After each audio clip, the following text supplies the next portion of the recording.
This is what it really means to step up as the king/queen/ruler of your kingdom. And apologies in advance, because it's probably not what you're imagining.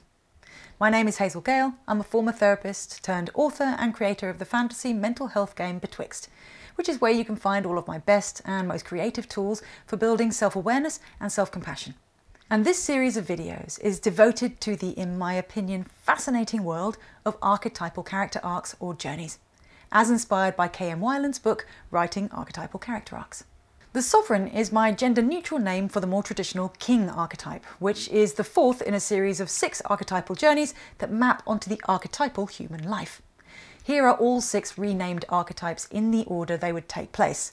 The Tenderfoot and Warrior represent the traditionally feminine and masculine journeys taken in the first part of life. The Luminary and Sovereign do the same for the middle part of life, and the Seer and the Mage take care of old age. That said, real life doesn't tend to play out as linearly as this mythic version, which means that we can find ourselves on versions of these journeys at different stages and in different contexts of our world. So what is an archetypal character arc anyway? Well, these are stories of transformation. As what Weiland refers to as positive change story arcs, these journeys, all classic 3-act structures, see the character transform from one archetype to the next. The Sovereign's journey that we're exploring today, therefore, is not about becoming the Sovereign, but about arcing out of Sovereign and into Seer. Along the way, there will of course be some friction in the form of 2 archetypal antagonists or baddies, and the threat of 2 dark and destructive shadow archetypes that could rise up and take hold. Finally, every journey involves the transition from a lie to a truth. We start out believing something unhelpful or negative or disempowering about how the world works, and the real pot of gold at the end of the journey is for us to have traded in that lie for an empowering, contrasting truth. Above all else, the lie versus truth is the acid test. This is how we really know we've made it. And because it can be so transformative, I would like to challenge you to see if you can work out what the Sovereign's lie and truth might be as I explain the arc. I'll reveal the 2 sentences towards the end of the video. The Sovereign's journey is an awakening that takes place in the symbolic setting of the Empire. In real life, whether the head of a family, the CEO of a business, or captain of a sports team, anyone inhabiting this archetype will be the boss. And they're a good one too. Mature and powerful, compassionate and understanding, the Sovereign represents someone at the apex of their current journey. In terms of the bigger picture, the life story, the Sovereign is at the midpoint, the climax, which in traditional story structure represents a big turning point or moment of truth, where the protagonist opens their eyes, hence awakening, to what their story is really about and who the antagonist really is. The problem, of course, of reaching the apex of anything is that from that point forward, the only way is down. So while the arcs before this have all been about the claiming, owning and expanding of power and responsibility, the Sovereign now finds themselves looking at a necessary act of relinquishing these things. If you've been following this series, you might have noticed that sacrifice plays a role in every arc. The Tenderfoot had sacrificed the protected familiarity of their childhood home/system in order to claim autonomy as an individual. The Warrior had to sacrifice the egoic desire for glory and independence for the reward of reintegration with the connected community. The Luminary had to sacrifice the doting dependence of those they loved in order to step up as an empowering leader. And now, as that empowering leader, the Sovereign finds themselves reckoning with the crushing realization that the best thing they can do for their kingdom is step down and hand the crown to their successor. Or in more dramatic allegorical language, to die. Think William Wallace in Braveheart, Aslan in Lion, the Witch and the Wardrobe, or Theoden in The Return of the King, when he passes leadership to Aragorn. Of course, no one stays on top forever, but no matter how natural and necessary this is, the sacrifice will be hard for the Sovereign. And just as the Luminary needed an external threat to catalyse their change, the Sovereign also needs an outside problem to get this going. Which brings us to the Sovereign's first archetypal antagonist. A cataclysm descends. Now, up until this point, our well-trusted, competent ruler has proven themselves to be capable of defending the kingdom from any manner of enemies, but this one is different. A threat so enormous that the Sovereign's usual defences just won't make a dent in it. Think Sauron's vast army of orcs and Nazgul in The Lord of the Rings.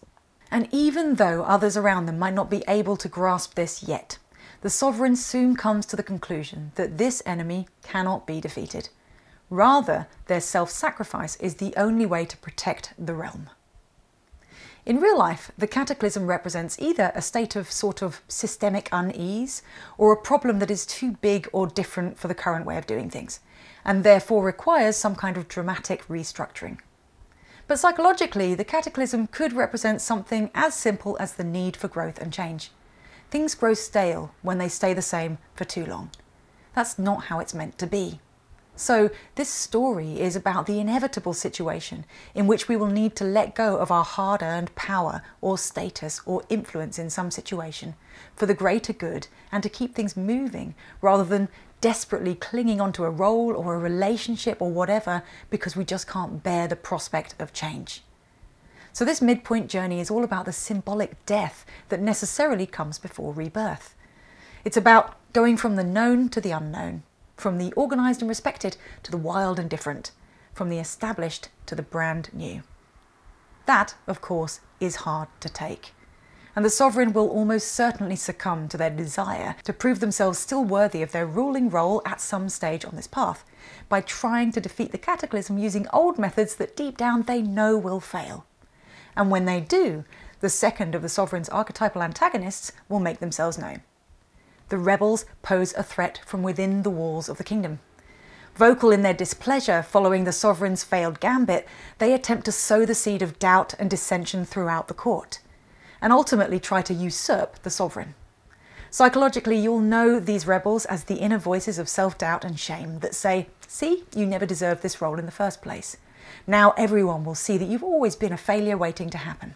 The rebels heap on an extra layer of internal pressure for this ultimate test of rising above the core desires of the ego. Can we gracefully let go of power when this is needed? Are we able to sacrifice a former version of self who enjoyed status, respect, influence, or whatever for the greater good? Ouch. I can think of times when I've had to do this, albeit in a much, much smaller scale, and I don't think I've done it gracefully once. The good news is that all is not lost for the sovereign. This journey symbolises the internal process of failure, death, and rebirth that we must all go through every time we make any significant psychological transition, i.e., when we grow in any important way. Old attitudes and perspectives must be laid to rest if we are to make way for the updated and improved ones. This is simply the process of spiritual or psychological growth. The rewards of this journey then are wisdom, prudence, and a renewed understanding of life's meaning. The sovereign is arcing out of the second act of life and into the elder's third act, one of insight, magic, and transcendence.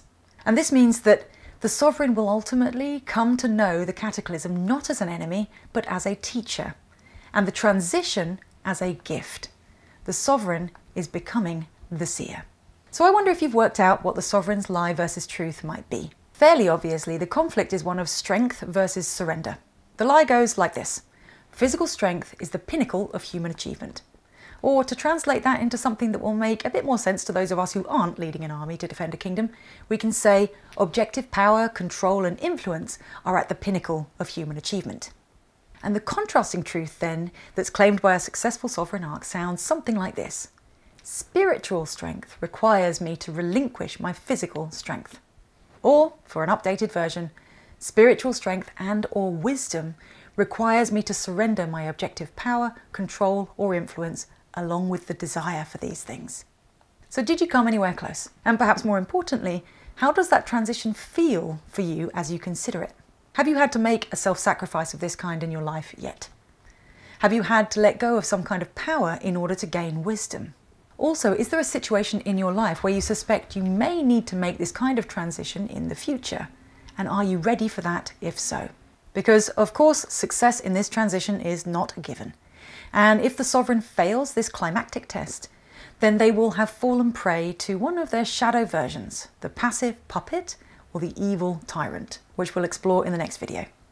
In the meantime, I would love to hear your thoughts in the comments, and I really hope this helps. Finally, if you'd like to take an epic journey through a magical world in the name of personal growth and wellness, then you can download Betwixt, the mental health game, which is available on the iOS App Store and Google Play.